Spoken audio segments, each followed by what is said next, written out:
عقول عباده من الحلال والحرام مرجعا للإعلام عند تفاوت الأفهام وتباين الأقدام وتخالف الكلام واطئا للختام شافيا للسقام مرحما للأوهام فهو العروة الوثقى التي من تمسك بها فاز بالدرك الحق القويم والجادة الواضحة التي من سلكها فقد هدي إلى صراط مستقيم فأي عبارة تبلغ أدنى ما يستحقه كلام الحكيم من التعظيم وأي لفظ يقوم ببعض ما يليق به من التكريم والتفخيم كلام كلا والله إن ببلاغات البلغاء المساقي وفصاحات الفصحاء البواقي وإن طالت ذيولها وسالت سيولها واستنت بميادينها خيولها تتقاصر والله عن الوفاء بأوصافه وتتصاغر عن التشبث بأدنى أطرافه فيعود جيدها عنه عاطلا وصفات ضوء الشمس تذهب باطلا فهو كلام من لا تحيط به العقول علما ولا تدرك كنح الطباع البشرية فحما فالاعتراف بالعجز عن القيام بما يستحقه من الأوصاف العظام أولى بالمقام وأوفق بما تقتضيه الحال من الإجلال والإعزام والصلاة والسلام على من نزل إليه الروح الأمين بكلام رب العالمين محمد سيد المرسلين وخاتم النبيين وعلى آله المطهرين وصحبه المكرمين وبعد فإن أشرف العلوم على الإطلاق وأولاها بالتفضيل على الاتفاق وأرفعها قدرا بالاتفاق هو علم التفسير لكلام القوي القدير إذا كان على وجه المعتبر في الورود والصدر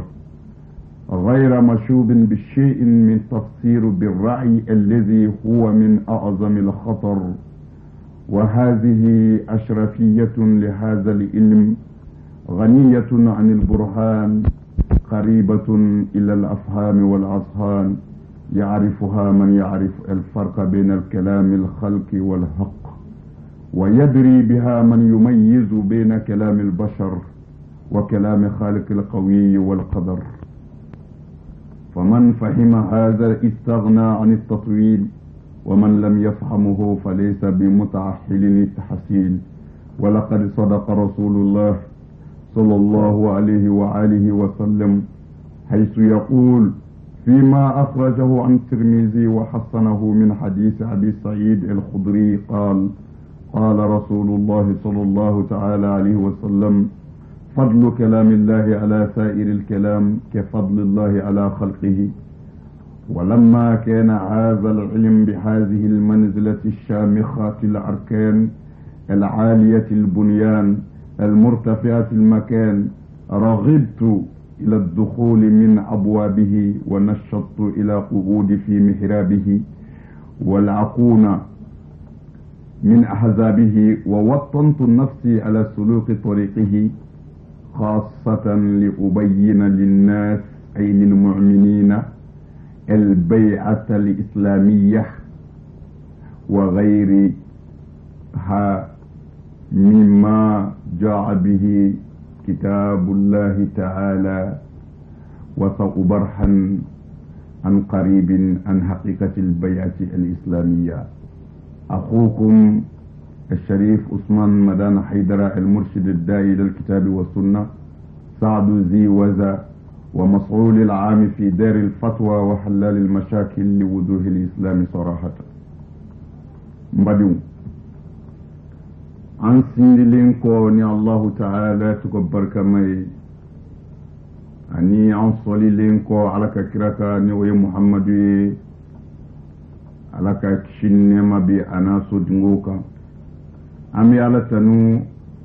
alami nyaka kitabu ke wasa daye ninga kitu bange ku wala ninga ka sharia loko na ya aka jonyi alami haramu foka wala alami halala foka wala aka qur'ane kono qur'ane min tiseka soso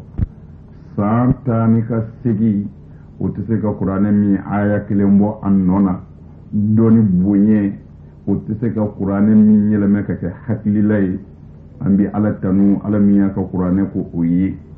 katla ka qur'ane ke dalumbi ma wasa abi banabato kenaya abi hamibato ka hamiyuni ni mami ya mineni juru sabe wani mami ya mineno sabe o de mo oye minun kishira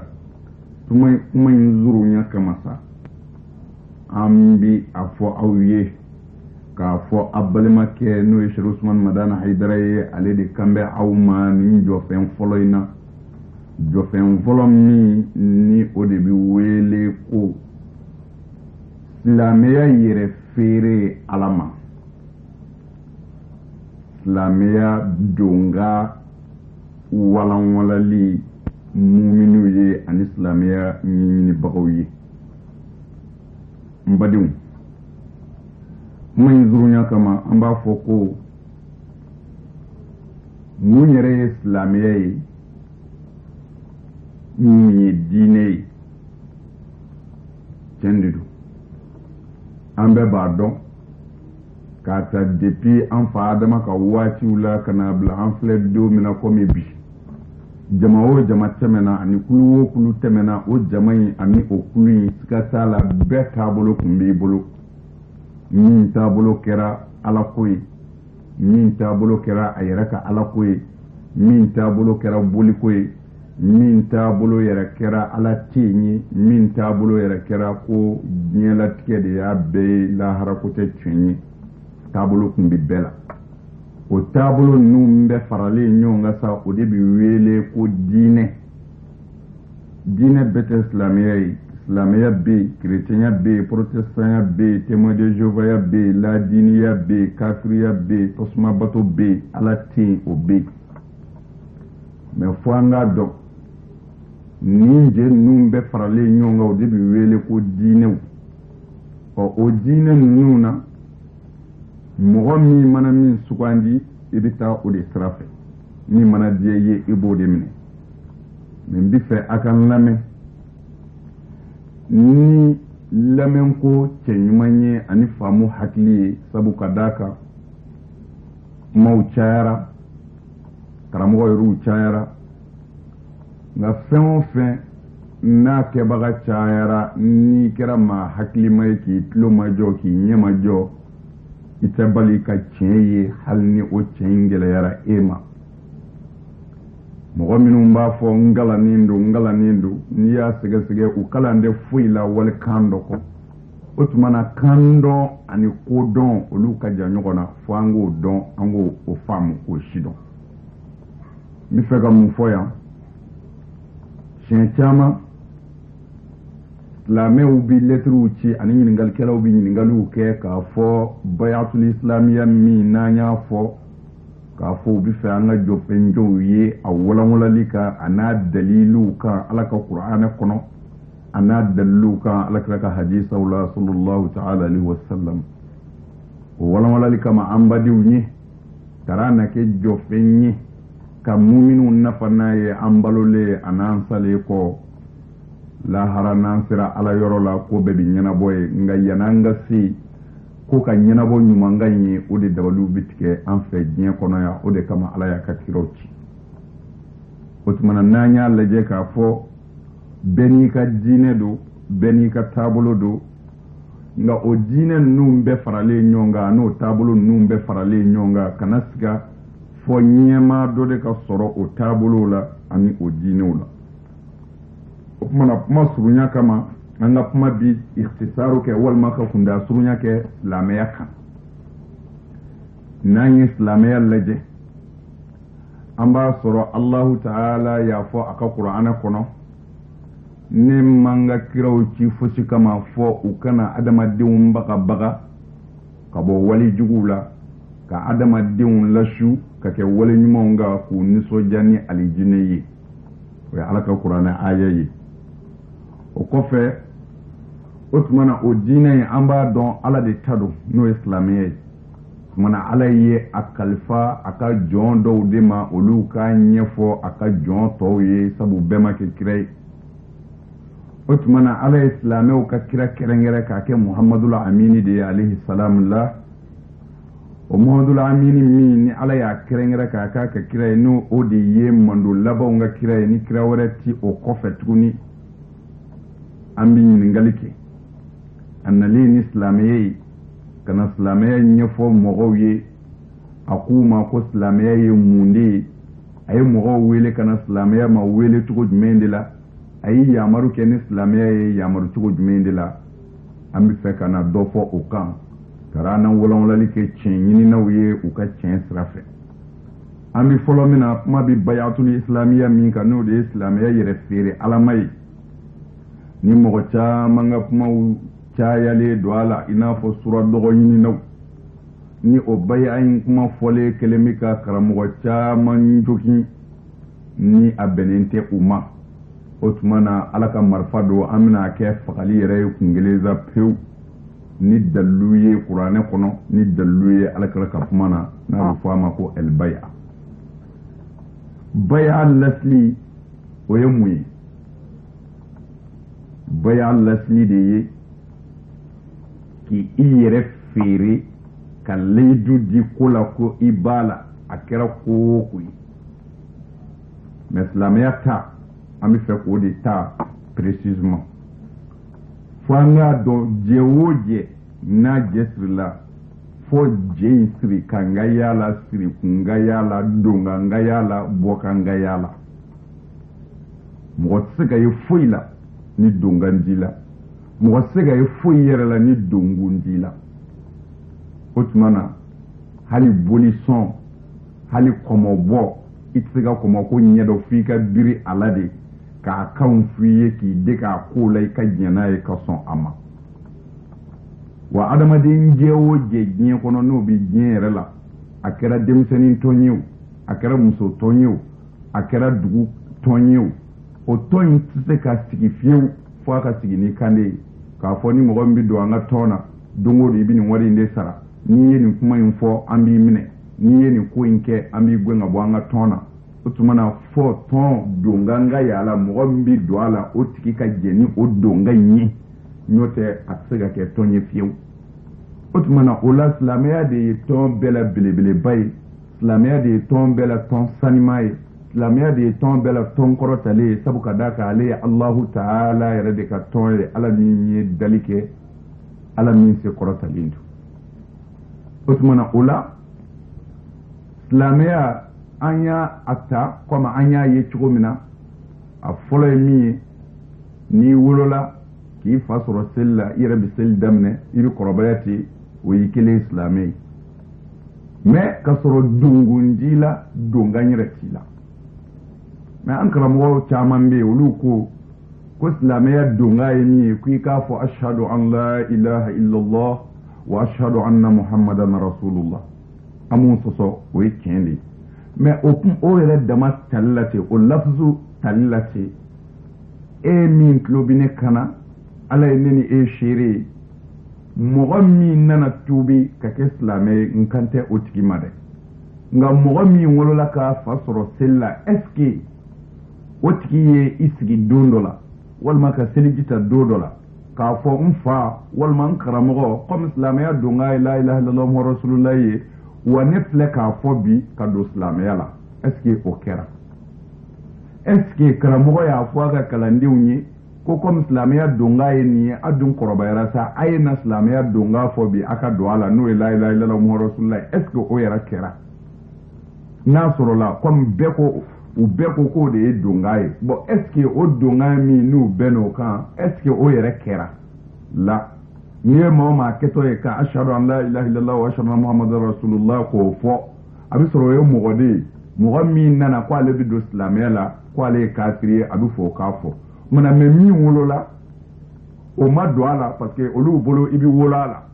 bon o tumana dalu min be ka yira ka fo o ye galo ye mogo ti wolo silamɛya la o tɛ tiɲɛ ye mogo bɛ se ka wolo silamɛ fɛ mais o kɔrɔ tɛ i wolola silamɛya la i wolola silamɛ fɛ ani i wolola silamɛya la yɔrɔ jan de b'olu ni ɲɔgɔn cɛ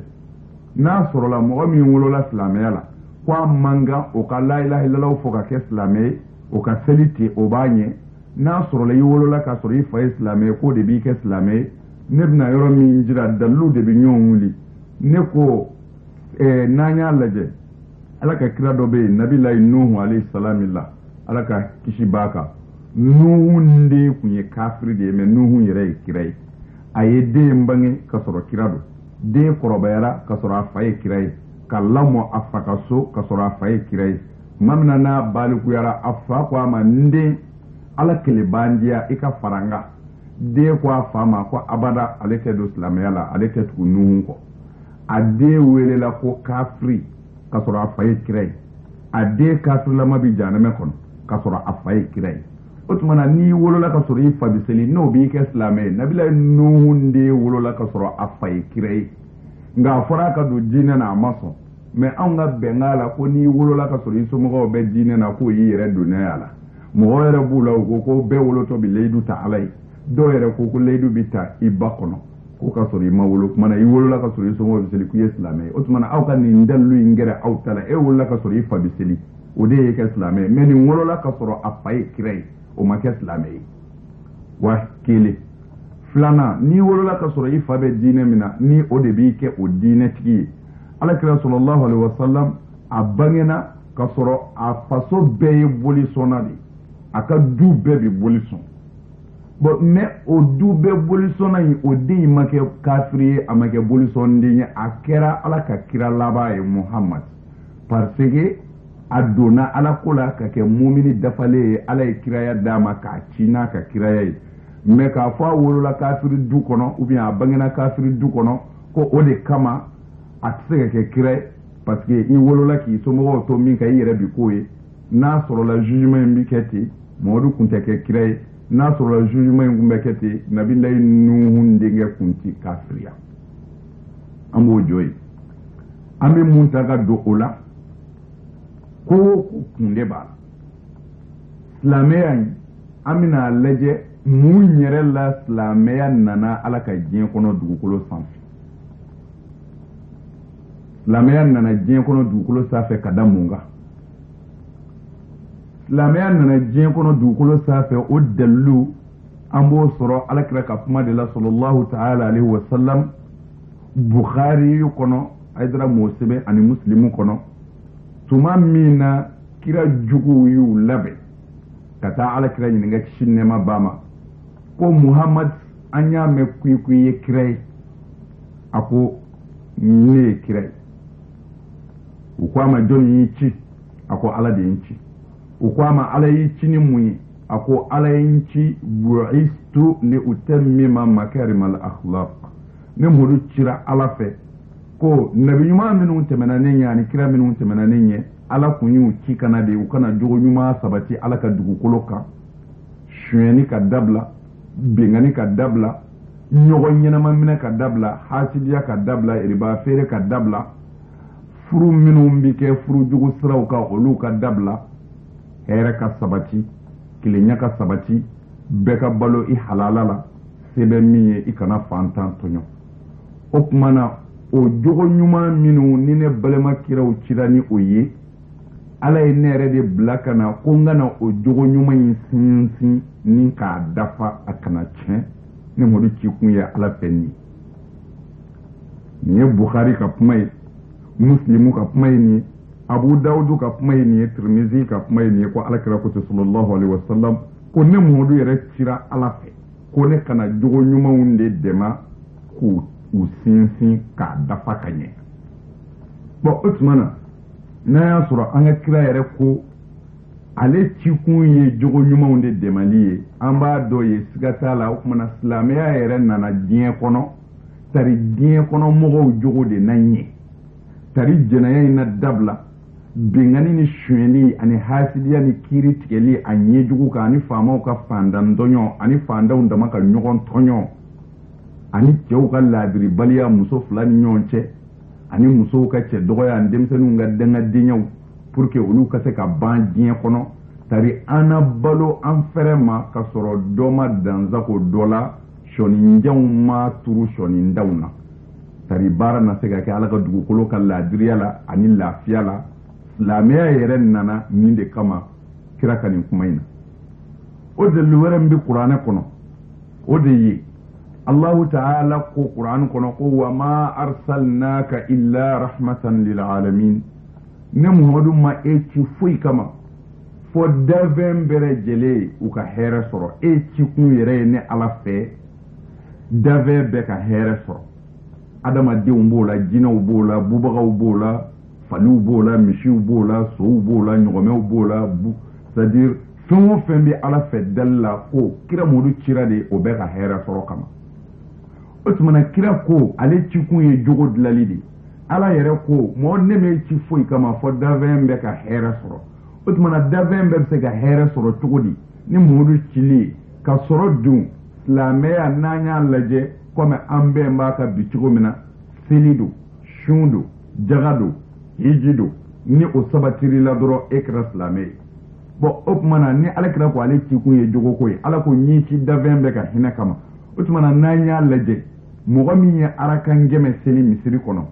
o hinɛ jumɛn sera ala ka daven wɛrɛ ma mɔgɔ min y'a si bɛɛ kɛ sun na o hinɛ jumɛn bɛ se ala ka daven wɛrɛ ma mɔgɔ min yɛlɛmɛna maga hiji kama o hinɛ jumɛn bɛ se ala ka daven wɛrɛ ma mɔgɔ min ko ale ti kɔlɔsi bila ka bɔ a bolo o hinɛ jumɛn bɛ se ala ka daven wɛrɛ ma tumana an bɛ kira ci kun hinɛ in de ɲini o hinɛ in bɛ se ka sɔrɔ cogo di ala ko ɲi ci daven bɛɛ ka hinɛ kama ala ma daven wɛrɛ daven na kafiri b'o la munafiki b'o la o tumana bolisɔnna b'o la o tumana tasuma batola b'o la mɔgɔ o mɔgɔ n'ala y'i da ko muhamadu cira de a bɛɛ ka hinɛ sɔrɔ ala yɛrɛ ko ci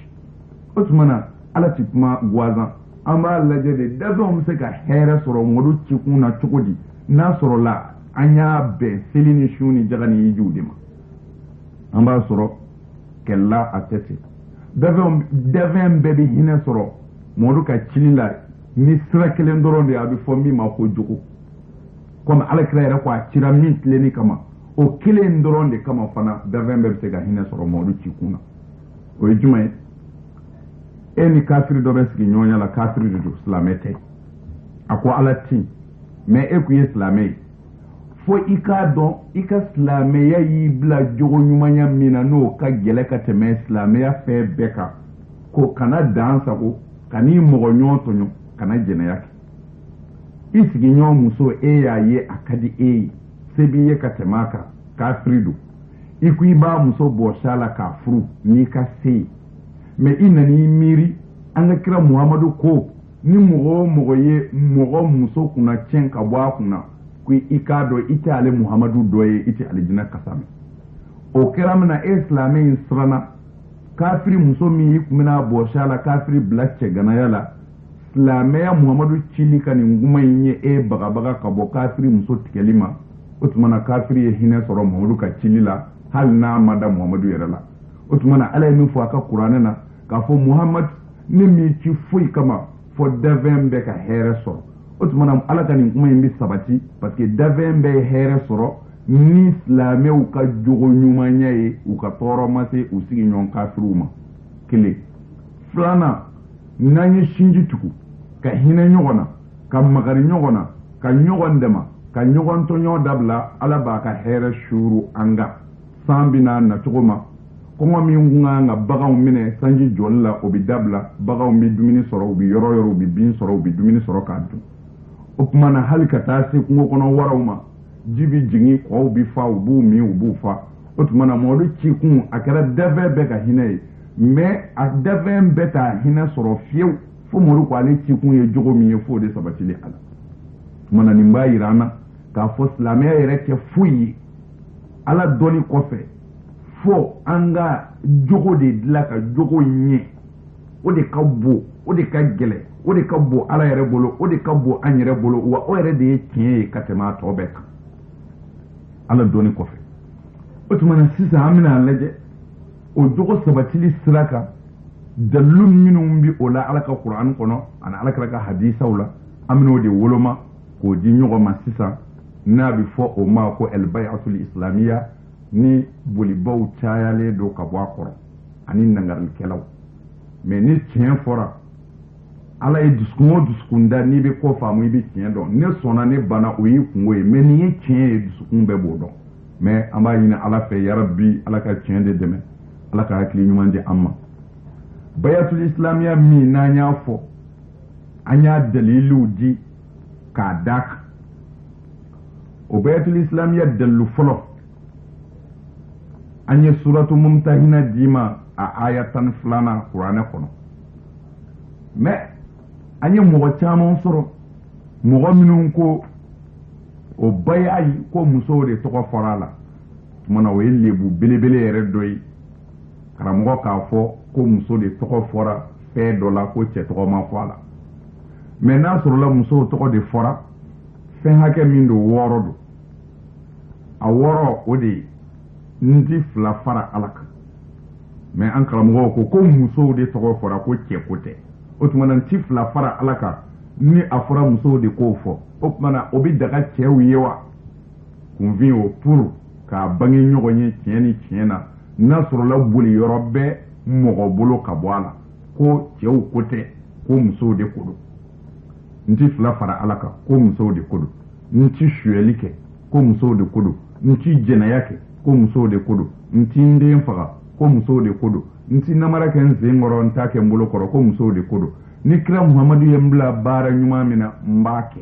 ko musow de ko don layidu 6 in de ye nin ye pour ka kɛ silamɛ ye nka n bɛna n'a daliluw ye kelen kelen kuranɛ aya la ani hadisaw la bon o tuma na n'a sɔrɔ la kuran tafsiri min ni o de y'a f'i ye sisan k'a fɔ nin baya in kɛli wajibiyalen don k'a fɔ bɛɛ ka nin baya in de kɛ o kuranɛ tafsiri o y'a yira k'a fɔ nin baya in bi kɛ don min na nin baya in kɛlen kɔrɔ kɔ cɛw fɛ ko ala ko muhamadu cɛw dama ta t'a ɲɛ dɛ muso yɛrɛw fana k'a kɛ kuran tafsiri in ko ten ko cɛw de y'a kɛ ko cɛw ta kɛlen kɔ muhamadu ko a b'a dan cɛw ma ko ala ko cɛw dama tɛ ko muso yɛrɛw k'a kɛ ko o de la musow ta nana kuranɛ kɔnɔ mais sɔli yɔrɔ jumɛn ni siga yɔrɔ jumɛn bɛ nin na k'a sɔrɔ n'a yɛrɛw y'a lajɛ ala bɛ se k'a fɔ cogo di ko musow kana jɛnɛya kɛ ko cɛw k'a kɛ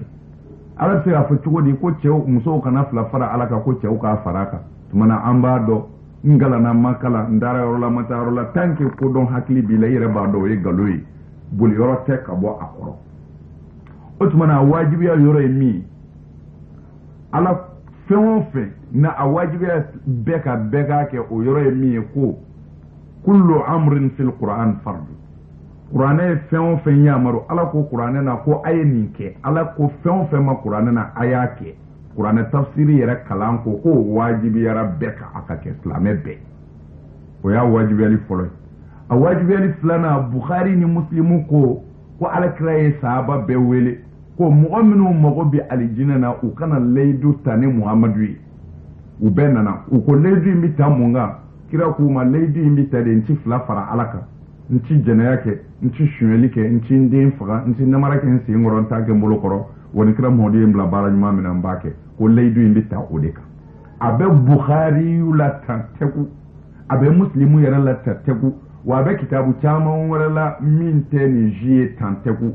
wa baya wɛrɛw bɛ yen min ni si tɛ kelen ye komi u b'u nɔrɔ o baya minnu na bayatu ridwan o bɛ kuranɛ kɔnɔ o baya kɛra tahata shajara sayidina usman minɛni na o baya tɛ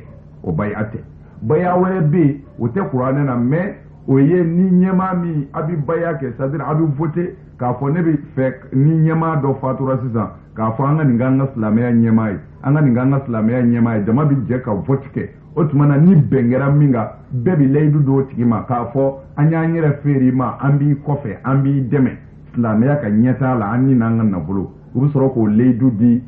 ɲɛmaa kura min na sigi silamɛya la kan a bɛ fɔ o ma ko bayatul khalifa o ko tɛ bayatul khalifa ko tɛ bayatul ridwan ko tɛ nin ye bayatul islamiya de ye o tuma na a nana musow de tɔgɔ la kuranɛ kɔnɔ sabu cɛw kɛlen kɔ k'a kɛ ala ko muhamadu a fɔ muso yɛrɛw k'a kɛ bon o tuma na bukhari nana n'a ye ko alakira ko sahabaw ma minnu mago bɛ alijinɛ na u kana nin layidu 6 ta sahaba bɛɛ nana kana leidu woronta ala kira sallallahu alaihi wasallam bo usmana mun ba yira ko islamiya dongado min ba yira ko islamiya dongado o deyi a folo e ko nti fla fara alaka o e kalimatu tawhid de o de shahadatu an la ilaha illa allah o de ya folo nti fla fara alaka parce que ala ko kirama annanan na tugo minuna bayatun nisa yere mi sebene do qur'ana kono ajirala ka fo o qur'ane aye njingina ala kira ka makka fatuhu makka do me qur'an tafsiri yeru do ko amma jingi fatuhu makka la de kwa jingina kira ka kira to madina ko muso minu kumbi bo maga kata ala kira no fe madina uba fo lu islamiwi ka sɔrɔ a dɔw tɛ silamɛ u ne kun ye ka silamɛw ka ko sɛgɛsɛgɛ k'a ɲɛ dɔn k'a ɲɛfɔ kafiru ye o tuma na silamɛ yɛrɛ kun dan dɛ muso ninnu na bon dɔw ko o tɛ ko alakira sallallahu alaihi wasallam a kun bi segili de kɛ ni muso minnu nana ni olu kafiru nana o musow nɔfɛ u b'o muso ninnu di kafiru ma ka segin muso minnu mana boli ka bɔ kafiru fɛ ka na silamɛw fɛ bon o tuma na ala ko kira ma ni muso min nana i fɛ ko ale ye silamɛ ye ko a bolila ka bɔ kafiru fɛ kana segi kafiru matuguni a fɔ a ka bai aki n'a sɔnna ka baya wɔɔrɔ in kɛ o mina i k'o fara ka o ye silamɛ dɔ ye o tuma na o b'a yira silamɛya donga don ni silamɛya donga kun tɛ u kun ti yamaru ni o fɔli ye bon mun b'a jira tuguni ko silamɛya donga don est ce que a fɔlɔla olu de la o muso ninnu minnu bɔra maga ka taa madinɛ a ma fɔlɔ olu la baya kɛra ala kira ye sallallahu alaihi wasallam ka sɔrɔ ala ma hijira fɔlɔ silamɛya yɛrɛ daminɛ na i b'o sɔrɔ kitabu min kɔnɔ o ye lubabul khiyari ye fi sayratil mukhtar i b'a sɔrɔ a babu min na o ye babu bid'a intishar al-islam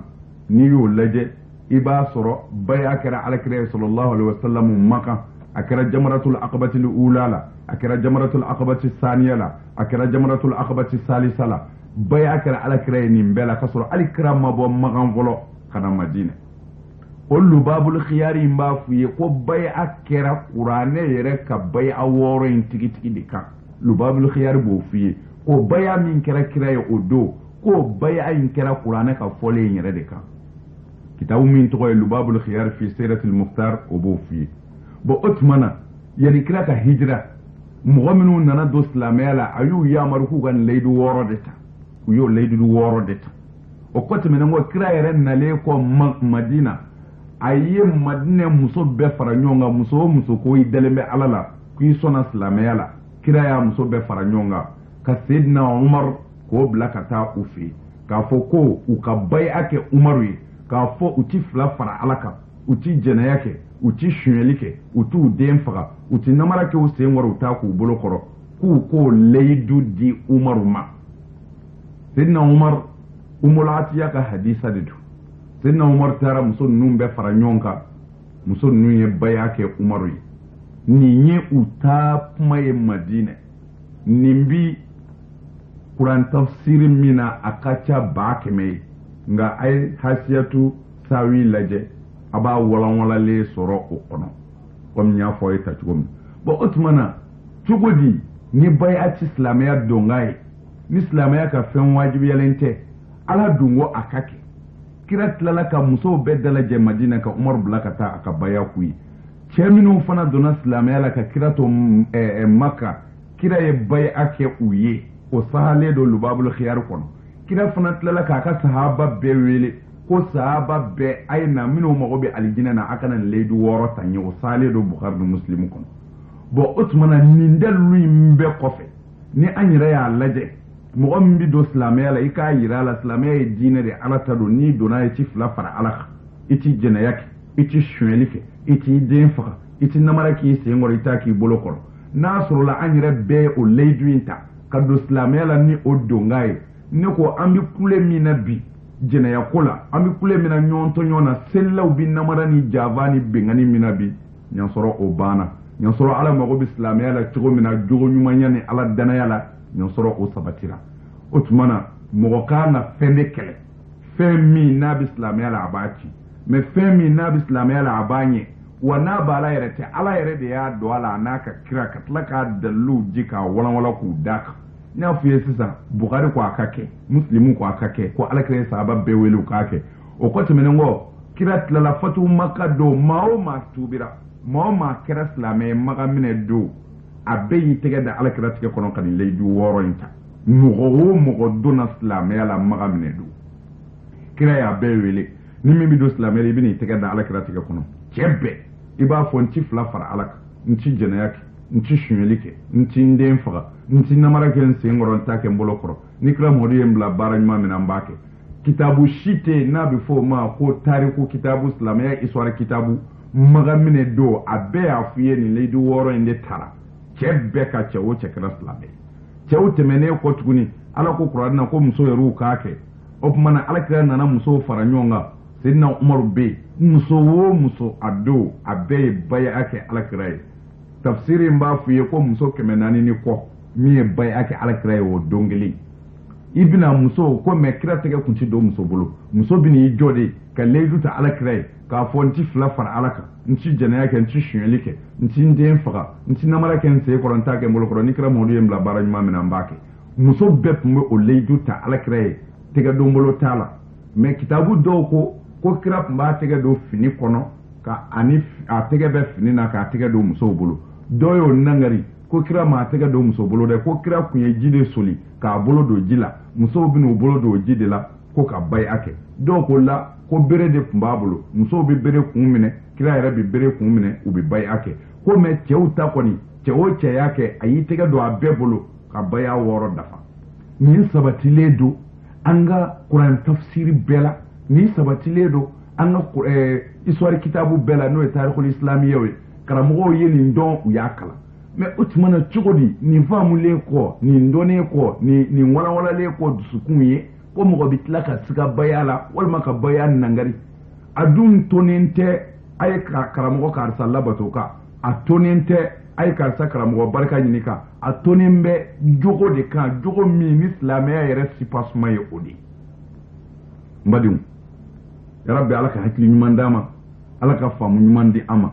o tuma na nin bɛɛ kɔfɛ a bɛ kitabu wɛrɛw la kitabu dɔw bɛ yen ko dawrul masjid fi mustamil mu'asir li Abdulhamid Kashki Sheikh Abdulhamid Kashki ka kitabu dɔ bɛ yen ko dawrul masjid fi mustamil mu'asir n'i y'o o page numéro 23 lajɛ Khalid bin Walid ani Usman bin Talhata ani Amr bin Asi ala ka diɲɛ b'u bɛɛ ma olu donna silamɛya la cogo min na Khalid b'a fɔ ko fataqaddama Usman ibn Talha wa Amr ibn Asi fabaya Rasulullah sallallahu alaihi wasallam Khalid ibn Walid ko olu ta do k'u bɛ taa tuubi ale Khalid ibn Walid ani Usman ibn Talhata ani Amr ibn Asi ala ka diɲɛ b'u ma ko olu de taara ɲɔgɔn fɛ ka taa don silamɛya la ko Usman ibn Talhata ani Amr ibn Asi ko olu 2 bilala ale ɲɛ ka gɛrɛ kira la fabaya Rasulullah ko olu 2 nana baya kɛ ala ka kira ye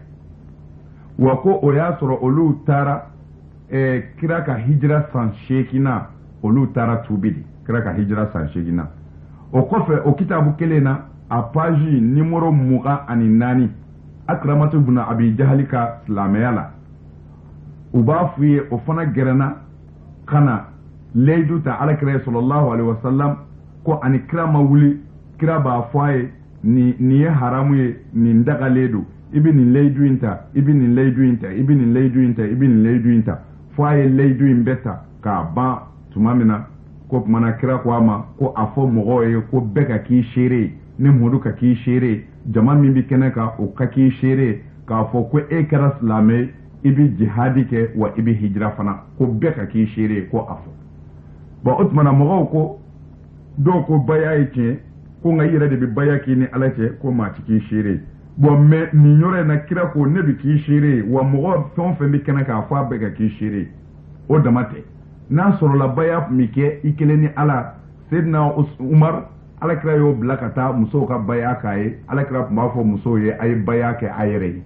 n'a sɔrɔla baya tun bɛ kɛ i kelen ni ala ko a ti kɛ maa ye o don alakira kun sigi don fatu maka don mɔgɔ o mɔgɔ nana k'a tɛgɛ minɛ ka baya k'a ye kira tun b'a f'u ye u ka baya k'u ni ala cɛ kira kun t'i jɔ ka u ka seereya kɛ o kɔfɛ jamaratul akabati baya la kira kun b'a fɔ u ka layidu taw ni ala cɛ mais kira kun t'a fɔ u si ye k'u ka baya kɛ k'a seere b'u la o tuma na nin si ma kɛ u ni ala cɛ nin bɛɛ kɛra de u dusukun ni ala ani adamadenw ko k'u seere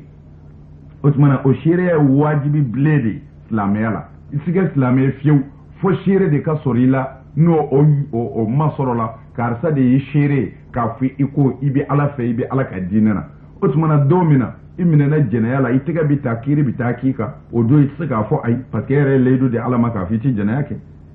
o tuma na ni ko i tɛ sonyɛli kɛ n'i minɛna sonyɛli la don min na i bolo tigɛ don i ma tɔɲɔ i yɛrɛ da ye layidu de ala ma k'a fɔ i tɛ sonyɛli kɛ o tuma na fo maa ka k'i seere ye a ka kɛ o ɲɛna o ye wajibi bilen ye o kɔfɛ kuranɛ aya camanw bɛ yen minnu ye baya sabati ka ni baya dalilu ye minnu kuranɛ aya dɔw d'i ma k'o kɔrɔ f'i ye i yɛrɛ b'i ka kuranɛ sarihaw lajɛ o la ni ala sɔnna ma o kuranɛ aya dɔw n'an y'a lajɛ suratu bakara aya 27 allahu ta'ala b'a fɔ ba'da a'udhu billahi minash shaitanir rajim bismillahir rahmanir rahim الذين ينقضون عهد الله من بعد ميثاقه ويقطعون ما أمر الله به أن يوصل ويفسدون في الأرض أولئك هم الخاسرون صدق الله العظيم مبدي أنا نجوني آية إنغا فتنيني على كو على من سكرة ترى قرآن سورة بيويلي كو بغرة aya min bi wele ko aya muka ani wolofla ala ko allazina mu'minu yanquduna ahdallahi nubi alaka laydu boroto mu'minu bi alaka laydu boroto min ba'di misaqihi laydu ngele yale ko ufe u yere kele ko ka laydu inta ka geleya utlala ka boroto ويقطعون ما أمر الله به أن يوصل على يامرو كافو وكفى منهم تكو نو شينجوي أني فين ورو منتو يني سركا نو يو تيكي ويفسدون في الأرض وليدو انتليكو وتلالك تاكي تشانيكلاو دي على كدو كولوكا فأولئك هم الخاسرون نيبي ما بونني نيني وكشون وكسلولا نيبي ما بونني نيني أكبتولا ni bi ma bone ne yini ni rote mo mi lahara o de yotikuye ala kuti ala yitinfo otmana ambi segiya mo minu ye leydu boroto leydu tale ko ala e ka gele otmana amba na islame alleje ni bayate leydu dumende be sellawo eni alache ko o leydu de bita on islame o fe alay ko leydu donedo ko anyere de yo geleya ani alache ko ambo leydu fana kalama nasoro la bay aworo inte o leydu e munde ye anga bidine na ananga bislame na mais soro tuma madan hadra de bika kapma mais ko dona o de bika ka lamelike ala ka hakili nyumandi amma mais dusukun nunu ala nyebula lahara ma bani lamebaw ala de bina takiri tika o bete وما على الرسول البلاغ فوي تكراكا تشيسليكو اوتمانا انغو ليدو ني مي دلو كوني سورولا على كراي باياكي كا تيغدي مغوما كا باياكي ويكو ودوندو اسلامي لا فتح مكه او كنت من هو جمره العقبه الاولى نساني نسالسا كراي باياكي وسباترا او كنت من هو ونالي كو مدينه عمر اتيا كوتي كو كرا نانا مدينه اسلامي موسو be fara nyonga ko ka fo ko se na umar kata bayaku yi mais do bi ni ngalike ko afora ko ni mumini muso de nani yorola ko ma fo kafiri muso misege aya maha mbina chendido ala ko ni mumini muso nana ka bayake abseka fo mumini ma mumin kasoro mumini te abu fo la majazan o kala undugolinte niye balaga doni kala doro ibodo o ye majazi yide o kore abseka fo fonsire ma ko baba nana mo mi fonsire nana do baba fleni mais baba ere kote aka fonsire de photo do bo utma nanya laje mais ala ko muso noma mumin o bi se ka ke majazi ya rete hakiki ya rede do kada munga parce que ala ko mumin mo ko mi bi boliso e kafiri e mada alala do mina idara alala iliman yare sona alai i wulila ka fo ala ne bita do islamela ita to karamo do fe kata tubi ala bi wele ko mumin mais adamadenw kɔni bolo i tɛ mumini ye mais ala kɔni bolo i ye mumini ye parce que ala b'i dusukun dɔn mais f'i kana tuubi de anw ka sɔrɔ k'a fɔ i ye mumini ye n'o tɛ anw dɔrɔnlen tɛ an k'a fɔ i ye mumini an y'i dɔn ni kafiriya de ye wa hali bi i ye kafiri de ye mais n'ala ko i ma mumini o ye tiɲɛ ye parce que ala b'i dusukun dɔn ani wuli kun mun i bɛ se ka wele mumini ko i ni ala cɛ de ye o t'i ni mɔgɔw cɛ o de la ala ko ni mumini musow nani yɔrɔ la n'o tɛ u tuubi bali ka baya kɛ muminiw tɛ mais ala bolo muminiw don parce que u dusukun sɔnna ale ala la ale ala ɲɛ b'o la kan o tuma na fo an ka ɲɛma jɔ kuma ninnu fɛ k'u tɔmɔ tiɲɛ tɔmɔ yɔrɔw la mais mɔgɔ yɛrɛ min b'a fɔ i bɛ nin datugu ko i bɛ sen d'a kan ne hakili la kodɔnna kan k'o tigi yɛrɛw dɔn jango an ka bi silamɛya tɔɲɔnen na o tuma na ala ko mɔgɔ minnu bɛ layidu bɔrɔtɔ mɔgɔ minnu bɛ layidu bɔrɔtɔ layidu talen kɔ k'a gɛlɛya ala ye o tuma na n'an y'a lajɛ an b'a sɔrɔ layidu si tɛ yen min bɛ ta ka gɛlɛya ala ye an ka silamɛya in na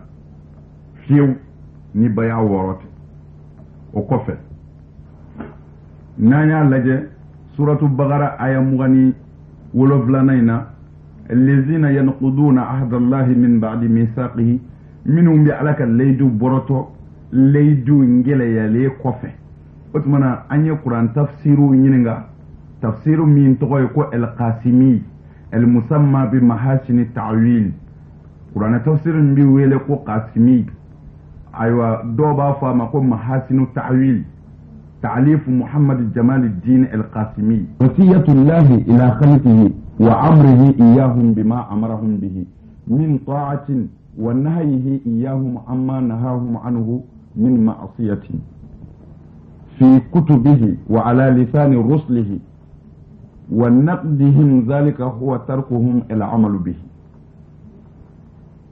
تفسير قاسمي يقول ليدو من دو leidu mi nafara akana boroto o de leidu mi ala ka ladili ka mi ni ala ya ka daveon ladi ko akana nin kɛ ani ala ka yamaru mi ala ya ka daveon yamaru ko aye nin kɛ ko o leidu de kodo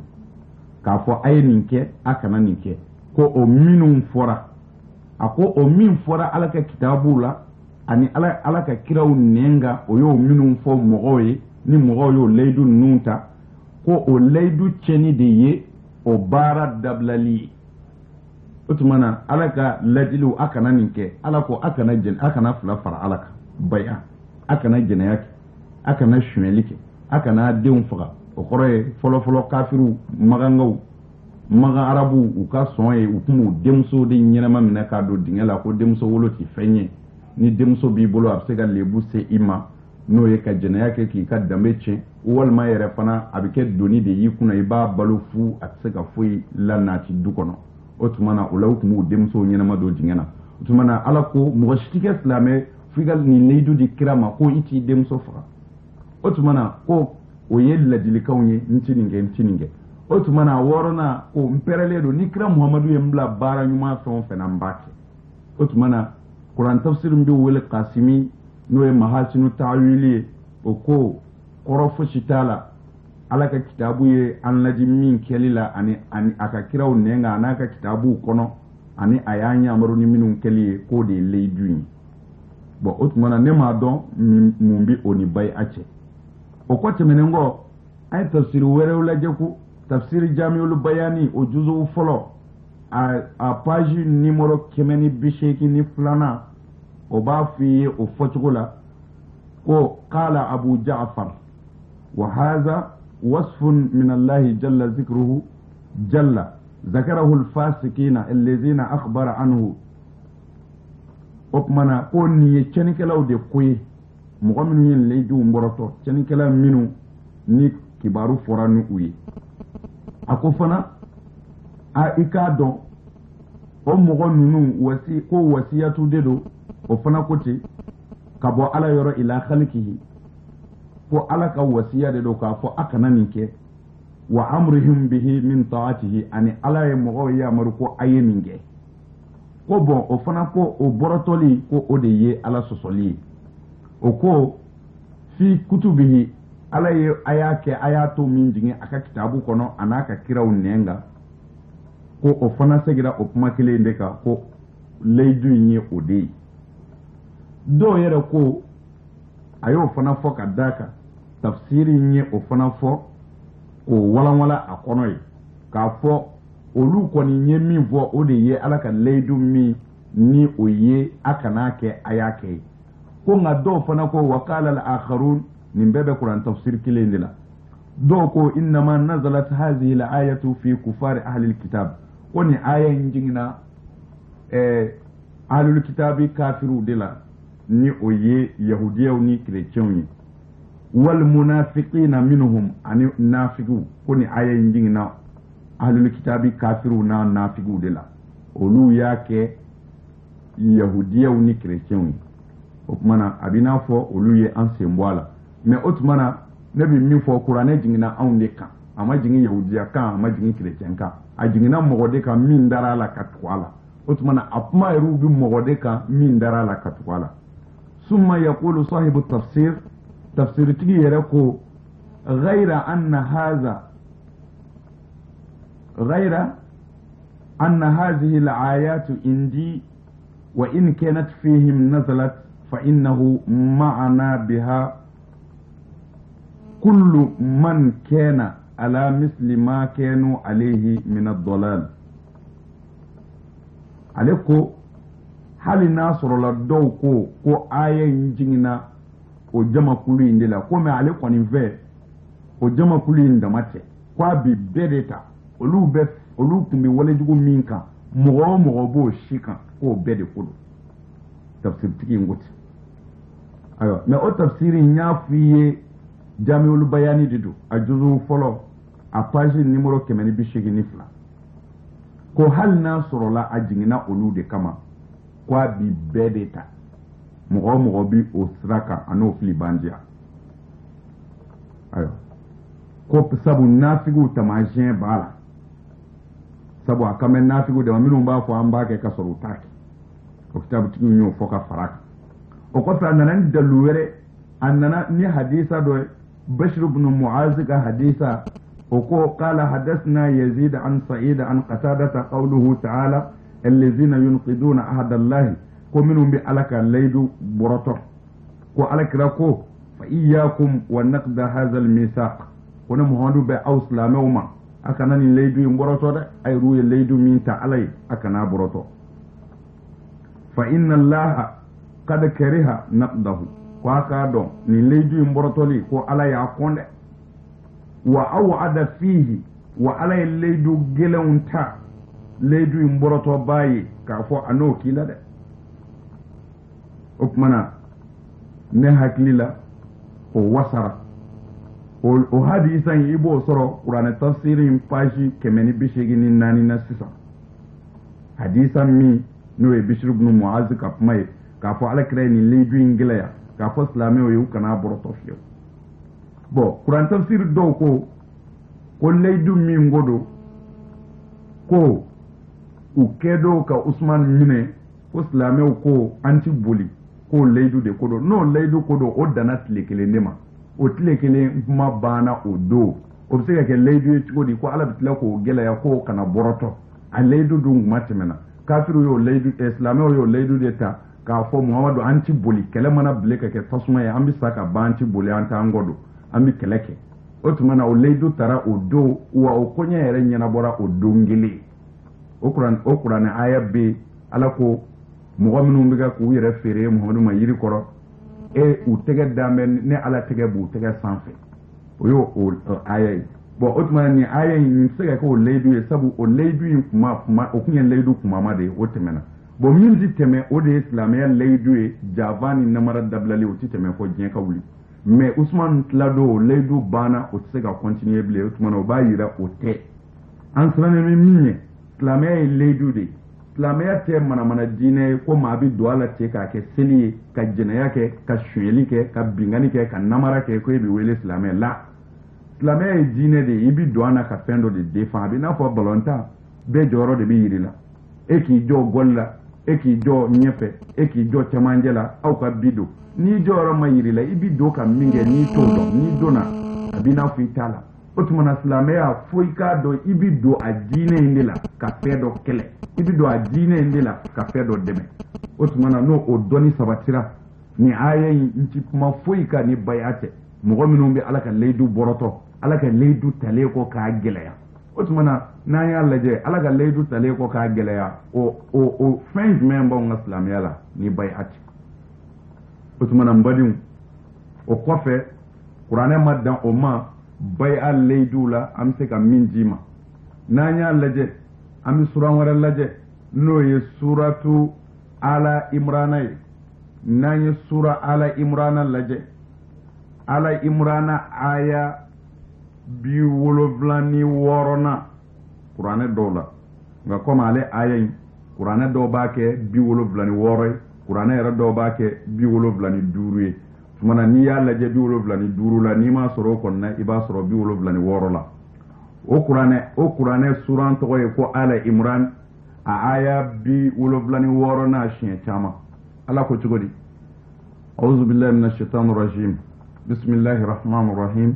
bala man awfa bi ahdihi wattaqa fa inna allaha yuhibbul muttaqin ala ko cendo ni mɔgɔ min y'a ka layidu dafa ka siran ni ala ɲɛ o tigiw k'a dɔn ni ala bɛ ala ɲɛ siranyɛlaw fɛ kosɛbɛ mɔgɔ min y'a ka layidu dafa ka siran ni ala ɲɛ o tigi k'a dɔn ne ala bɛ ala ɲɛ siranyɛlaw fɛ kosɛbɛ o tuma na mɔgɔ min y'a ka layidu dafa ala ka mɛn silamɛw de ma o ye layidu jumɛn ye ko anw y'o ta ala ye o ye layidu jumɛn ye k'o fɔra anw don dɔ ye silamɛya la o ye layidu jumɛn ye k'o sɛbɛnnen don anw silamɛw bolo ko an bɛ hami ni o de dafali ye ani ala cɛ o ye mun layidu ye n'a sɔrɔla nin baya 6 in tɛ a fɔlɔ ye n'o y'a sɔrɔ baya 6 in ni ko kura sindilen de don ka don silamɛya la mais baya kɛra alakira ye n y'a f'i ɲɛna cogo min na n ko a kɛra de kabini silamɛya yɛrɛ daminɛ kabini kira yɛrɛ ma bɔ magan fɔlɔ ka taa madinɛ baya kɛra kira ye o kɔ tɛmɛnen ko kira nalen kɔ madinɛ a ye yamaru kɛ madinɛkaw ka baya kɛ bukhari ni muslim o kɔ tɛmɛnen ko magan minɛ don kira ye mɔgɔ donna silamɛya la y'i tɛgɛ da alakira tɛgɛ kɔnɔ ka baya kɛ o tuma aw dun ko silamɛya don k'a tɛ cogo di cɛ ni muso bɛɛ musow y'u ta kɛ u tɛgɛ ma don kira tɛgɛ mais cɛ bɛɛ y'a tɛgɛ da kira tɛgɛ ko bannen ko kira tilalen ko cɛw de ta la ala sɔrɔla k'a fɔ a ye ko a ka musow fana ta kɛ kuran tafsir min b'o f'i ye n y'a f'i ye n ko hasiyatu sawidu ala tafsir jalalain mais n'i b'a a dɔn a bi sura min na suratu mumtahina aya 12 don a b'a kitabu page min na page 150 a b'o de la ala kira kuran tafsir tigi ko lama faraga rasulullahi sallallahu alaihi wasallam min mubaya'atir rijal ko ala kira tilale ko cɛw ka bai'a kella ko ala y'a yamaru ko a ka muso yɛrɛw ta kɛ min ahli madina aw makka aw ghayrihinna ko magangaw b'o la madinɛkaw b'o la ko wa diɲɛ yɔrɔ bɛɛ b'a la o ye ne ka kuma ye o kɔ tɛmɛnen kɔ wa qalat ummu atiya o bɛ kuranɛ tafsirin page 151 na ko ummu atiyatu ko lamma qadima al madina ko tuma min alakira nana madina jama'a nisa al ansar aye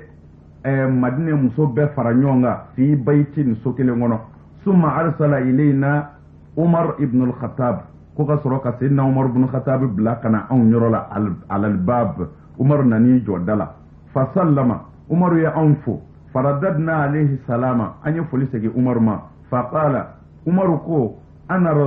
rasulillahi ilaykunna ne ala ka ciden ye kana aw ma ala ka ciden muhammad sallallahu alaihi wasallam o de ne ci kana aw yɔrɔ ko ngana mun fɔ ye de ko an la tushrikna billahi shay'a ko aka laydu di ko ati foyi fara ala kan ko aka laydu di ati jɔnaya kɛ aka laydu di ati suɲɛli kɛ aka laydu di ata denw faga aka laydu di ati namara kɛ a sen kɔrɔ a bolo kɔrɔ aka laydu di ni hɔndu y'aw bila baara ɲuman min na ko a b'a kɛ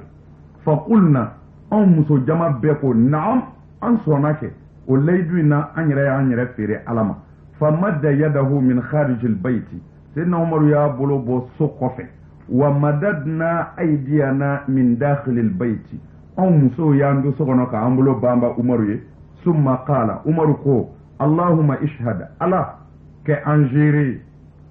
muso ninnu ye layidu 6 ta kɛ an géré nin bɛ kuran tafsir min na kuran tafsir ye hasiyatu sawi ye ala tafsir jalalain aba a page numéro 151 de la o tumana ko wa fana nin gɛrɛ de cɛw ta bannen kɔ ko ala ko musow k'a kɛ tumana o b'a yirila sɔrɔ usman madana haidara ka kuma tɛ ala ka diinɛ tɛ ɲɛ n'a tɛ de o de la a fɔra n y'o f'i ye o banna ye k'a sɔrɔ yɔrɔ di ma fana o tumana sisan an bɛ yɔrɔ jumɛn ye an bɛ yɔrɔ min sisan o de ye ala imrana aya 20 aya 76 ye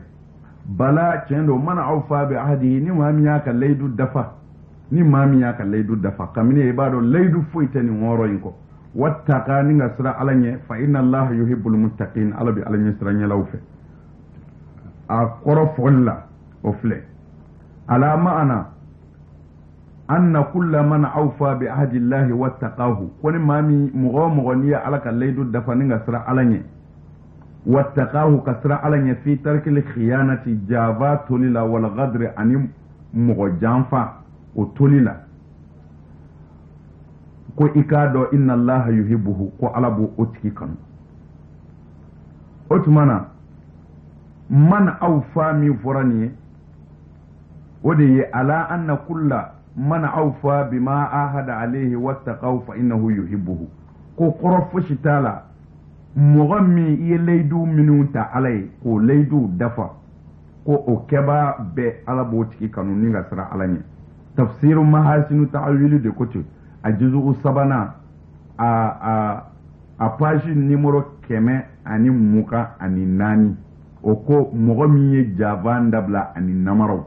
k'i tile ala ma ka sira ala ɲɛ ko olu de ko don o tuma na mɔgɔ min y'a ka layidu dafa ale ko ka javan ni namaraw dabila o tuma na n'an y'a lajɛ an bɛ mun ye ni baya in tɛ sabu a tɛ se ka fɔ foyi ma layidu fɔ i yɛrɛ ko n jɛna ni nin ye n zɔnna ma n b'a kɛ a bɛ fɔ o de ma layidu mɛ n'a fɔra aw ka diinɛ na maa ti jɛnɛya kɛ i ti sonyɛli kɛ i ti bɛngali kɛ n'i ko i bɛ o la mɛ a tɛ se ka fɔ layidu fɔ i yɛrɛ da de k'a fɔ n sɔnn'a ma n t'a kɛ o tuma na a bɛ fɔ i ye layidu ta o tuma na ni baya tɛ o layidu de ti silamɛya kɔnɔ min fɛ an k'o de faamu o bɛɛ b'a yirila baya ye wajibi bilen de ye bɛɛ ma o kɔfɛ o t'a bɛɛ ye suran wɛrɛ bɛ yen o suran o b'a f'i ye suratu kelen in kɔnɔ n'o ye ala imrana ye a aya 77 o aya 77 ko bada a'udhu billahi minash shaitanir rajim bismillahir rahmanir rahim الذين يشترون مغمن الذين يشترون بعهد الله وإيمانهم ثمنا قليلا أولئك لا خلاق لهم في الآخرة مغمن sanike ni ala ka layidu ye sɔngɔ na sɔngɔ min ka dɔgɔ ko ni yɔrɔ tɛ o tigiw ye lahara don ولا يكلمهم الله ولا ينظر إليهم يوم القيامة ولا يزكيهم ولهم عذاب عليم على إمران مغمنون sanike ni ala ka layidu ye sɔngɔ fitinini na o kɔrɔ de ye mɔgɔ minnu ye layidu ta ala ye n ci jɛnɛya kɛ n ci fila fara ala kan n ci namara kɛ ze kɔrɔ n bolo kɔrɔ n'o ye baya dafalen ye k'o ta mɔgɔw ɲɛna sari mɔgɔw na da la ko silamɛw don ka tila k'u den k'a bɔrɔtɔ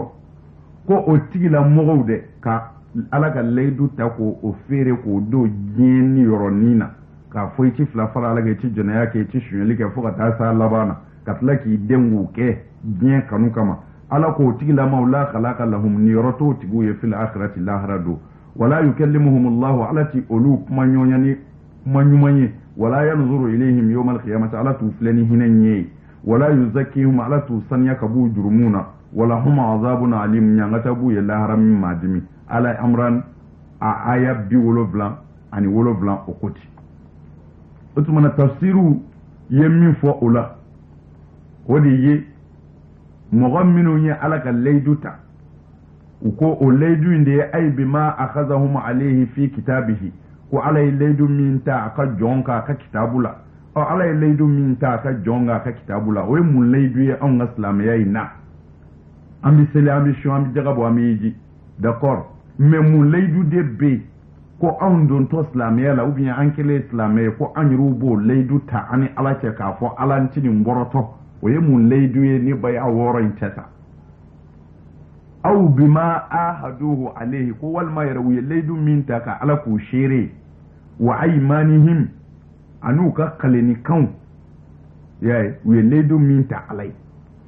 o tuma na laydu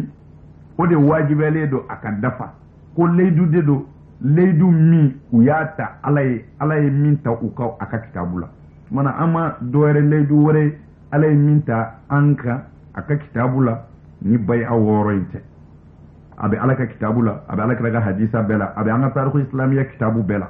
me do ko mumba ka islamiya do ngai do ko e kirat le de mana ni kirat le bana fla fara alaka bi be jena ya bi be shueli bi be ka seli doro mbadiu alaka hakili ni manje amma alaka famu sabati aw ni chennu wala linu famu liga halnu ka gele fo anga don de islamiya horonya dine de dambe dine de do bunye dine de do dine te ko ta fanta la ibi karalati ka sili ka ite turu ka wuli ka tla ka ta jinaya ke ka shuyeli ke ka bingani ke ko astaghfirullah bo jurumu yafa fo anga do ye galondi fon ton do ngambala bo alakra ya fo bukhari ngono ko mo mi mana ni ledu woro inta ni ya da faskata la fiyo ku bido aljinna me kra ya fo ka daka o bukhari kile kono ko ni mo mi ni ledu woro inta ni do ni bolo allah minga nga kila obikila ni bolo bitika bitike ni ganya keme bikila ni bifaka ko me ni ye alaydu imboroto ala dunyi sutura imam na jango haduka kila du ko tiki ka kunye be ala de bolo ale mudu sentola na ye ala ja ani do aldina na ma ala ja yara minga nga kila na kila sabu iyera ya don ko ni ku ye laydu minta ya boroto kira kuti obi bukhari yu kono so yu bukhari tumana obe dalu mi wibali kene jalaka ka fo bay ay wajibi dalu do fana kenaka kumbin dalu la ka fo ko do ngambala otumana ibse ka do ko kadi chogodi ka do ala ibse ka do ko mani chogodi ka bala fika shido tumana mo kombi do islamela bi yirilade iti fla fara alaka ni jenano iti shunelike ni jenano iti jenayake ni jenano iti den faka ni jenano iti namaraki se ngori bolo koro ni jenano ni kram hodi bla barajma ni bake wa jogo yere bede bi beni ma jogo shite diye kono kun min kanyani min manya be nyon doro ni aya indila ni mo mi nyala jeni ko don iba soro fuite diye kono wole jugu la ble min tani aya ina fuite diye kono wole mana ble min tani aya usmana yani ka fo mo islamé ba do wole jugu shi mai wole jugu shi kacha ni ndama ta doro aka jeno ko ledu la arabi ni nga kodila o kofe o tabane fana sura wore ubi minu nana ni o wuli baluye no e suratu maida aya woloblana suratu maida aya woloblana o ko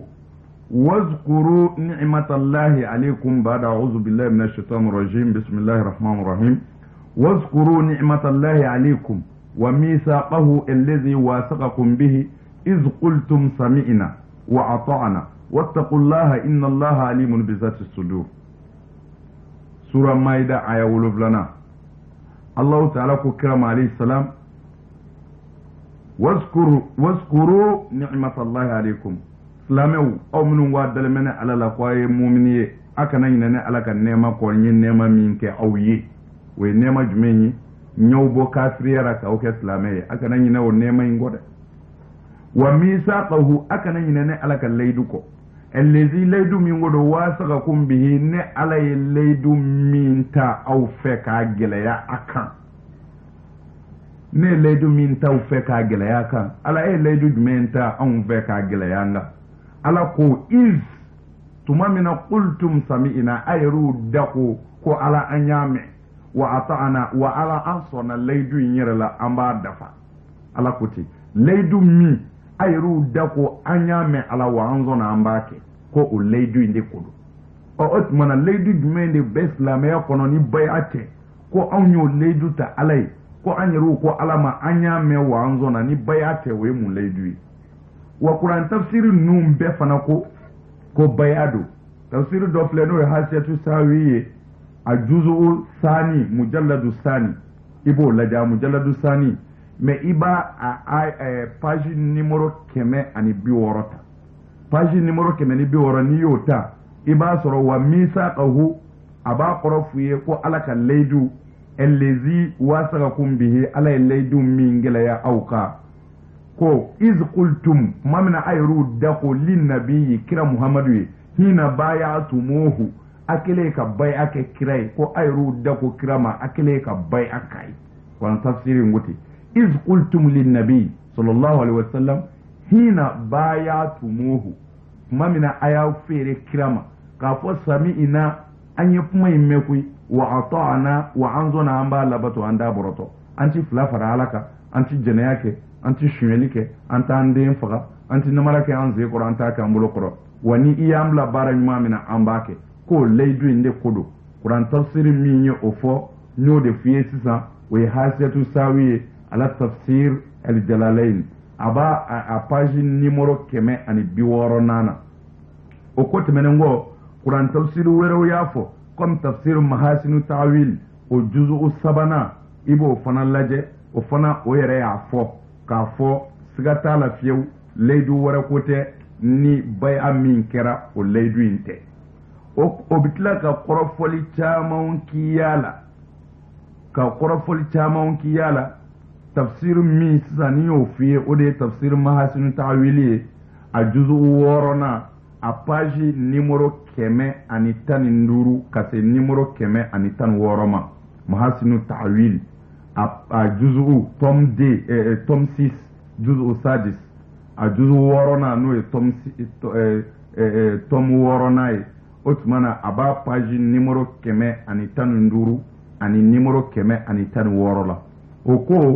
ko wa misa ka huwa aka leidu ko da aka leidu gelenya ay minta auka ay akadahu alaykum ayo min gele auka bi qubuli kwa ka sama iz qultum ukran tafsiri fana ko tuma mina auko ay li rasulillahi ko awde ko alakrama sami'na anya leidu me wa ata'ana anzona leidu ma ko hina bayatumuhu tuma mina ayru ya ayre fere alakrama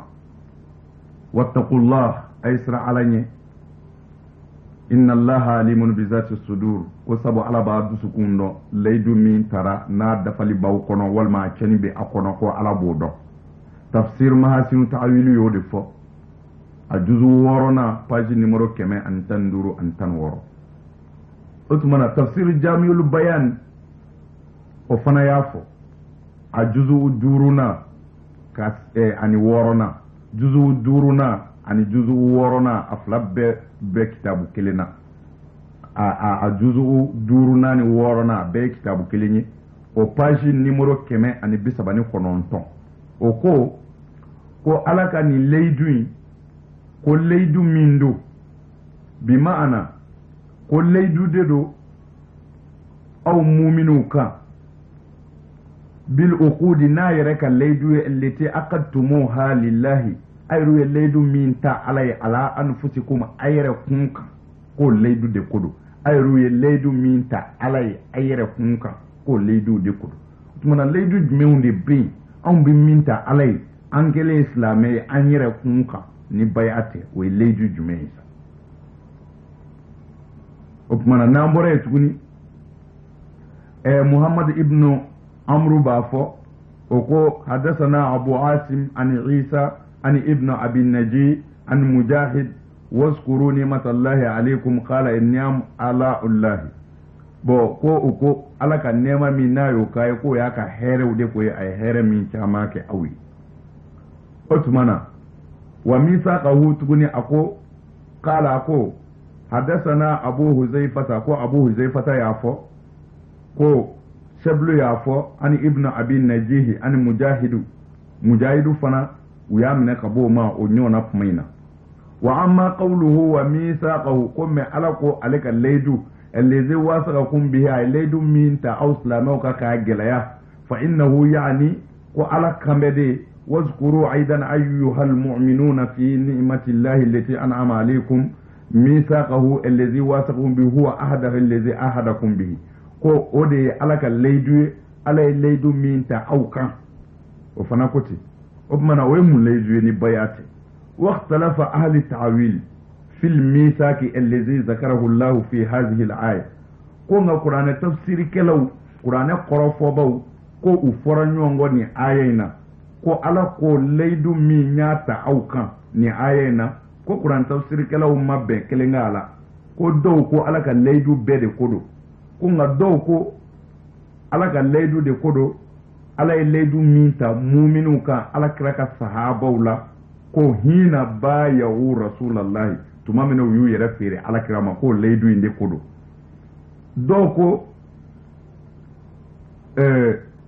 dɔw ko ala ka layidu de don الذي أخذه الله على خلقه حين أخرجهم من صلب آدم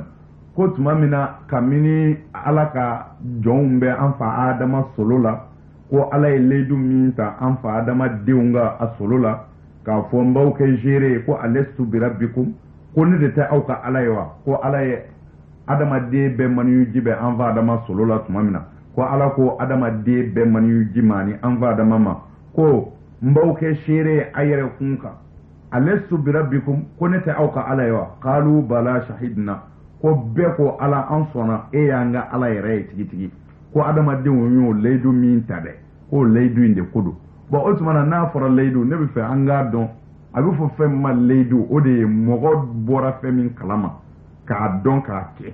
sabu n'i ko denmisɛnnin ma ko a ka layidu d'i ma ko dɔ la n'a ye layidu d'i ma n'a ma bɔ n'a mankan kɛra la o b'a fɔ nin ɲɔ denmisɛnnin o bɛ layidu d'e ma o b'o si dɔn wa bon o tuma na ala de bɛ mɔgɔ dɔ ka tɛmɛ a yɛrɛ kan layidu min taara an fa adama solo la k'a sɔrɔ an yɛrɛ ma bɔ fɔlɔ o tuma na o ye layidu ye an t'a sɔsɔ nka layidu min bɛ kɛnɛ kan ni o dira an ma kira fɛ baya la o tuma na mun na o tɛ o baya de don o tuma na a ye layidu min ta an fa adama solo la k'a fɔ ko ala de y'an ka ma ye o tuma na n'o layidu de ko don o bɛɛ ye kelen ye o tuma na min walawala an ye mun na an b'a bila o nɔ na o tuma na nin bɛɛ b'a yira la n badi siga t'a la baya ye wajibi ye silamɛ bɛɛ kan bɛɛ ka kan ka baya kɛ bɛɛ ka dɔw b'a ko est ce que mɔgɔ minnu donna silamɛya la olu bɛ baya kɛ mɔgɔ tɛ se ka don silamɛya la ni baya tɛ o mais n'i t'a dɔn n'i y'a dɔn don min na i b'a kɛ o don i ye baara ɲuman minnu kɛ ka kɔrɔ a bɛɛ dafalen bɛ dɔw bɛ ɲininkali kɛ o tuma na minnu sara an ka silamɛ selilaw la k'a sɔrɔ u ma baya kɛ dun an b'u jigin ni ɲumanya ye sabu ala tɛ maa wajibiya fosi la i tɛ min dɔn la yukallifu llahu nafsan illa wusaha ala tɛ ni bila foyi la a tɛ se min na o tuma na u ma min dɔn u m'o de dɔn mais o tuma na minnu y'a dɔn ka ban ka layidu in ta ala ye olu kɔni tɛ silamɛ ye cogo si la sabu ka d'a kan kullu amrin fil quran fard kuranɛ ye fɛn o fɛn yamaruya o ye farida de o tuma na mun na kira y'a kɛ sahabaw ye mun na fatu maka don kira y'a kɛ mun na jamanatul agabati la kira y'a kɛ ula ni sani ni salisa la mun na kira y'a kɛ mun na o kɔfɛ kira nalen madina kira ye madinaka bɛɛ fara ɲɔgɔn kan k'a kɛ muso bɛɛ fara ɲɔgɔn kan k'a kɛ mun na o kɔfɛ n'a tigɛ maa wɛrɛ ye kira kɔ mun na kira ye seyidina umaru bila ka taa kɛ mun na umaru de ye kira ye wa o kɔfɛ nin bɛɛ bi dalilu de jiri la k'a fɔ baya ye wajibi bilen wa n'a kɛra o de ye silamɛya ye o de bɛ silamɛya dɛmɛ tuma na naganagakan minnu bɛ yen an wolola k'an faw sɔrɔ silamɛya la n'o b'i kɛ silamɛ nuhu ne wolola ka sɔrɔ a fa ye kira ye a kafirlama bɛ janamɛ kɔnɔ n wolola k'an fa sɔrɔ min na n'i yɛrɛ bɛ ko ye ala kira bangena kafiridu de kɔnɔ o m'a ka kiraya bali tuma na tiɲɛ ye min ye fo an ka jogo de layidu ta ala ye wa silamɛya yɛrɛ sinsilen b'o de kan silamɛya jɔlen b'o de kan silamɛya bilalen b'o de kan o tuma na sa wulu fatɔw ka kulekan tɔw o t'an tɔɔrɔ k'a fɔ baya tɛ tiɲɛ ye n'a ka di ye tɛ wa ma ala rasulillah bala foyi tɛ kira ma ci seli kɔ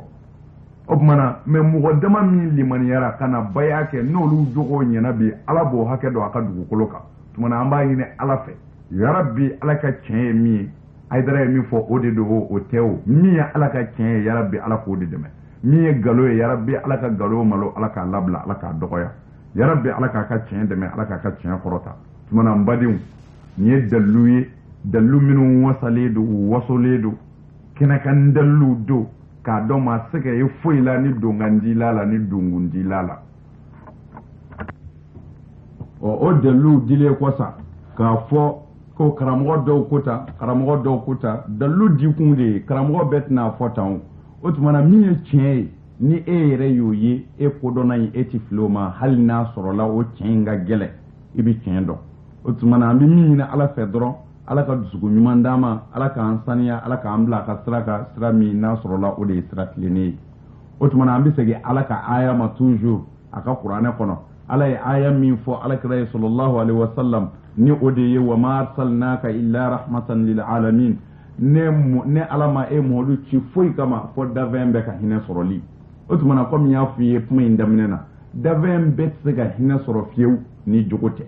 parce que mo amino mada kirala afaro lu bido janamena lahara otumana kira ka chili a hina kwa mase oluma akara olu de ka bonani nyangata otumana lu fana tsega hina soro kira ka chili la chugodi ubi hina soro kira ka chili de la o kafiri nunu ni islameu mashwenlike kafiri ka nafulo torabulu islameu majena yake kafiri muso torabulu otumana kafiri ye hina soro commerce la islameu masonga kafiri détourner ka ka nafulo dun parce que islameu la we haramu otumana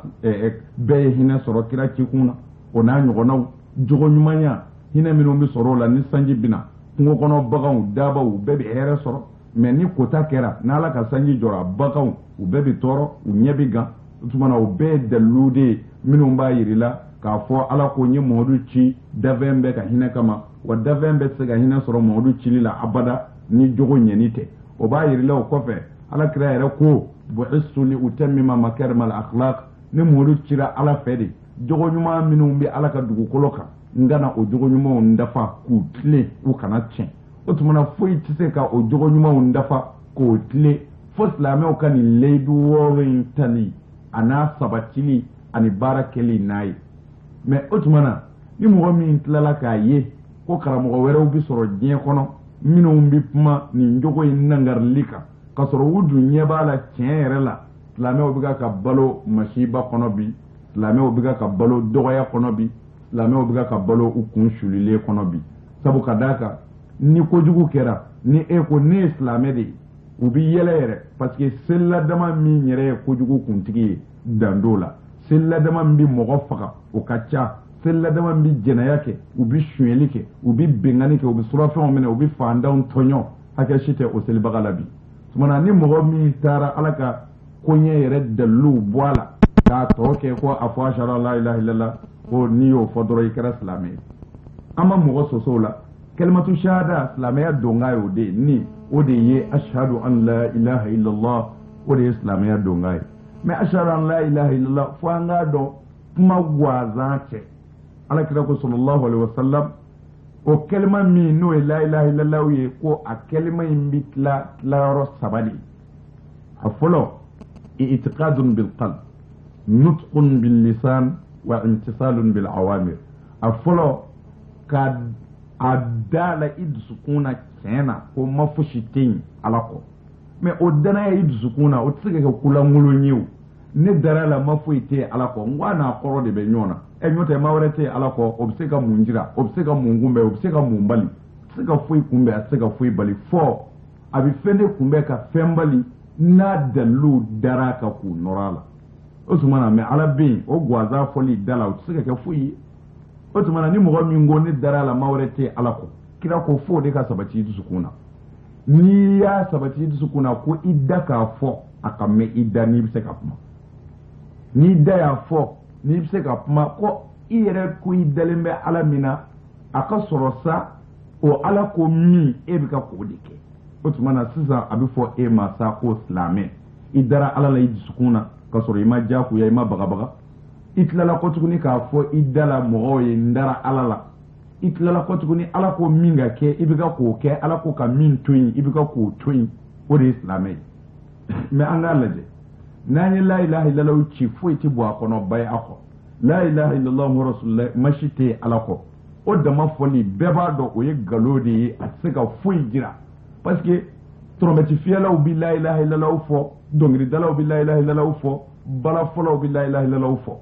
mais o tayira ko olu kambe la ilaha illallah ma nu dusukun khalasiyale o kumana fo anga se ka don koro de be la ilaha illallah la fo ndara jalate o la ilaha illallah inde o wala le de bi be bay amache teku ni mo mi ngo la ilaha illallah islamiyya dongaye ambi songe skafala o koro ni mo mi ko arajo de communiquer kelai ama fo chendo arajo de communiquer kelai ke ni ye arajo kurasa ka pili kurasa arajo la kana sigi kerefe ko ebi fe ka communiquer de lame mo minu mana sa ka se ka ulu todo ni su mo bala o mana o kelam fo sito la ni arajo te ya arajo kurasa ye pili kuraka la ina na sigi kerefe sisan koni fem bi communiquer ke abi bolo wa dafala mais mbalma ke halbi femba bije communiquer kela insana pili kerala wal me yado qur'ana mais femba men bije odiye bouton ere mimbi abla arajola fika odon ni yo bouton indo fréquence minumba to ibseka journal parler ika communiquer ta iba tnomi ka abla bama khola yoromina ani ba abla abidjana wal man lagine na yoromina fika o yoro don obmana ni mo yoro donu arajo bi bolo pili kura bala communiquer kelando mais atna por fuye